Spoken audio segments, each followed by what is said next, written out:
খাবার ছিল, তার মধ্যে 80% বার্গার এবং এগুলো খাবার, যেগুলো আমার খাবারকে 90 টাকা আমি খাইছিলাম, 90 টাকা খাইছিলাম। এবং তো পরে আমার পয়সা ছিল না, তো মানে বুটের ঘরে যাওয়া হলো না, বুটের সাথে কথা বলা হলো না, খুব মিস করতেছি। তো দেখা হবে পরের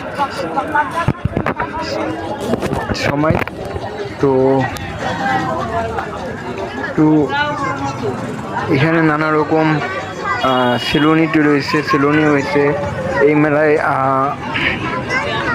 আগের মতো হয়নি, নাগরদোলা হয়েছে, তারপরে তোমার এখানে সেলুনি হয়েছে, তারপরে হোটেল হয়েছে, নানা রকম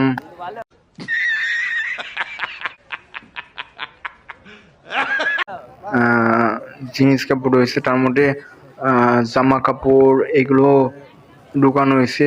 এখান থেকে তুমি সব কিছু কিনতে পারো, তো একটু বেশি দাম এই আর কি, আর কোনো কিছু না। তো তরুণ প্রশমনি একটা উদ্যোক্তা করে এই কাজটা করছে। তো এখনই যা আশা করতেছি সবাই এখানে, অনেক ফ্রেন্ড সার্কেল আমার রিলেটিভসরা এখানে রয়েছে। তো দেখতেছি নাগরদোলা দেখতেছি, আবার সব জায়গা দেখতেছি, ঘুরে বেড়া করছে, একটা অন্যরকম ফিলিং লাগতেছে, খুব ভালো লাগতেছে। এবং এই তরুণ প্রজন্ম যে উৎসবটা অসাধারণ হয়েছে এবং অসাধারণ একটা উৎসব দিছে। তো চলে আসলাম, যে বাড়িতে দেখা হলো না, কিন্তু